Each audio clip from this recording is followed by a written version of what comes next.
Assalamualaikum warahmatullahi wabarakatuh. Nama saya Muhammad Fikri Sultoni. Saya mahasiswa dari UIN Suskaryau eh, dari Teknik Informatika. Di sini saya akan menjelaskan sedikit tentang contoh studi kasus dari inheritance pada Java atau pewarisan pada Java.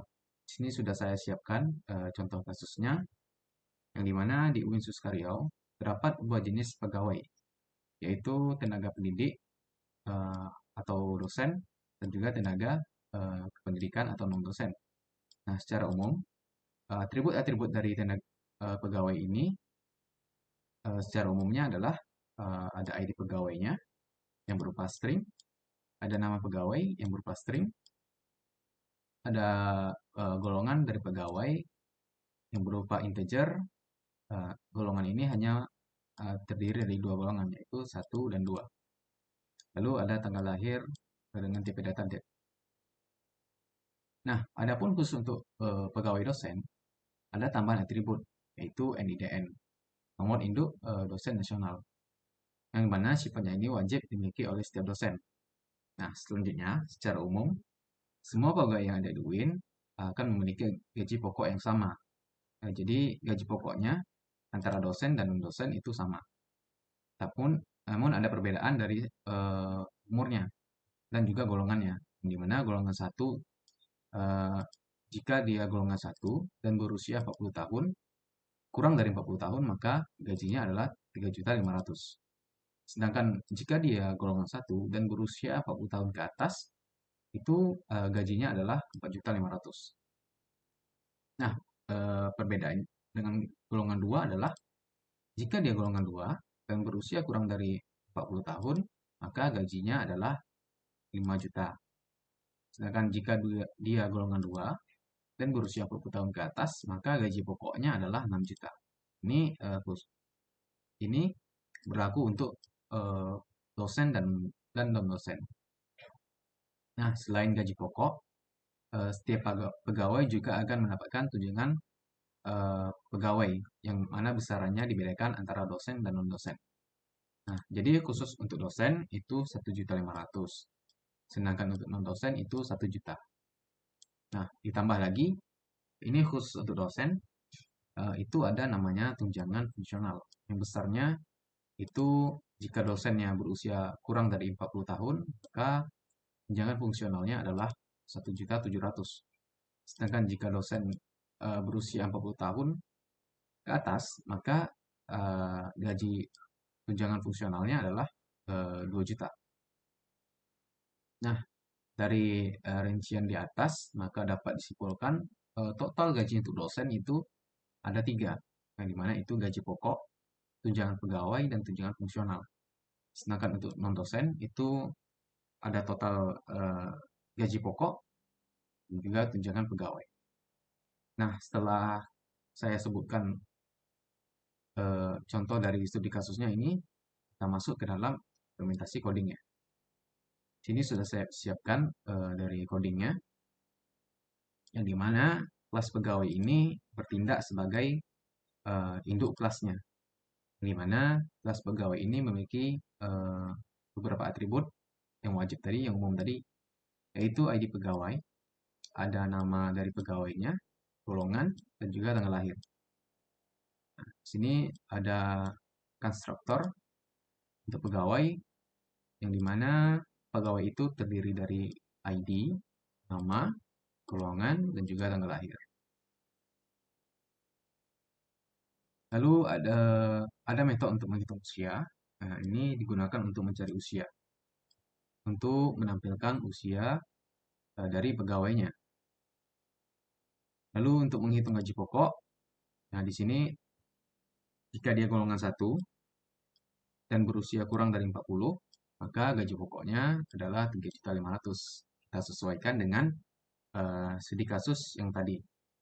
Nah, jika dia golongan 1, namun dia lebih dari 40 tahun, maka gaji pokoknya adalah 4.500.000. Nah, jika dia golongan 2 dan dia berusia 40 tahun ke bawah, maka gaji pokoknya adalah 5 juta.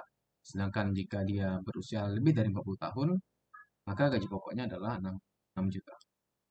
Lalu kita return gaji pokoknya. Lalu kita tampilkan apa saja yang mau kita tampilkan dari pegawai tadi adalah ID pegawainya, lalu ada nama pegawainya, golongan, tanggal lahir, usia, dan gaji pokok. Kita menggunakan this ID pegawai, nama, golongan, tanggal lahir. Oke, lanjut masuk ke dalam subclassnya, yang dimana kelas dosen ini, di sini diperhatikan ada extends pegawai. Berarti kelas dosen ini mengambil kelas dosen ini diwariskan atau mengambil atribut-atribut dari kelas pegawai ini. Nah, maka kelas atribut yang ada di kelas pegawai ini atau kelas induknya akan diwariskan kepada subclassnya atau kelas anaknya.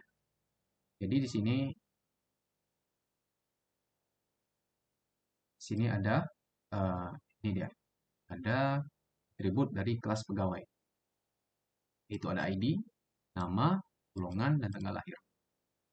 Lalu penggunaan super ini digunakan untuk mengambil nilai dari variabel dari kelas induk tadi. Lalu ada atribut tambahan yaitu NIDN, yang dimana ini khusus untuk dosen. Lalu, di sini ada tunjangan pegawai, yang dimana untuk dosen itu adalah 1.500. Nah, lalu ada tunjangan fungsional, yang dimana jika dosennya berusia di bawah 40 tahun, maka tunjangan fungsionalnya adalah 1.700.000. Sedangkan jika di atas 40 tahun, maka tunjangan fungsionalnya adalah 2 juta. Nah, lalu kita hitung total dari gaji dosen-dosennya. Yang dimana total ini berisikan gaji pokok dari dosen, lalu tunjangan pegawai, dan juga tunjangan fungsional. Nah, lalu kita print, ada ID pegawai, nama pegawai, golongan, tanggal lahir, NIDN, usia, gaji pokok, tunjangan pegawai, tunjangan fungsional untuk dosen. Lalu kita tampilkan total dari gajinya. Baiklah, selanjutnya kelas non dosen. Di sini kelas non dosen mengextend dari kelas pegawai. Kemudian kita membuat konstruktor non dosen dengan parameter ID, nama, golongan, dan tanggal lahir. Yang berisi mengambil dari super, yaitu kelas pegawainya, yang mengambil data ID, nama, golongan, dan tanggal lahir. Dan di sini kita membuat dua metode, yaitu hitung tunjangan pegawai yang berisi tunjangan pegawai sebesar 1 juta, kemudian hitung total gaji yang akan menghitung total, yang berisi hitung gapok. Di sini gapok itu mengambil dari sini, kemudian hitung tunjangan pegawai ambil dari kelas metode yang ini, kemudian melakukan print pegawai yang akan berisi ID pegawai, nama, golongan, tanggal lahir, usia, hitung gapok, tunjangan pegawai, dan total gaji. Dan di sini kelas runnya untuk eksekusi semua kelas yang telah kita buat. Yang pertama yaitu ada pegawai dengan nama, kita beri nama P1, new pegawai dengan parameter ID P01, nama Farisa Putra, golongan 2, dan tanggal lahirnya 1994, 9, 11. Kemudian kita panggil metode print pegawainya. Kemudian untuk dosen, new dosen dengan parameter P02 karena Fitri, golongan 1, 1999, bulan 9, tanggal 17 dengan NIDN 888. Dan kita panggil kelas print pegawainya. Dan yang terakhir untuk non dosen kita bernama P3 dengan parameter P03, Muhammad Sumbul, golongan 1, tahun 1997 bulan 1 tanggal 25 yang kita bagi kelas print pegawai. Subjek kitaran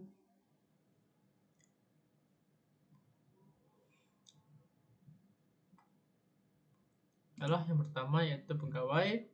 Sini berhasil ngeprint ID-nya, nama, golongan, tanggal lahir, dan usia. Nah, gaji pokoknya di sini dari sini karena Fahri Saputra Bupang golongan 2 dan usianya masih kecil dari 40 tahun, maka dapat gaji pokok sebesar 5 juta. Kemudian untuk Karina di sini gaji pokoknya 3.500.000 dikarenakan dia golongan 1 dan usia masih kecil dari 40 tahun. Kemudian mendapatkan tunjangan pegawai sebesar 1 juta dan karena di sini karena dosen dapatkan tunjangan fungsi sebesar 1.700.000 karena usianya masih kecil dari 40 tahun. Kemudian yang terakhir yaitu non dosen.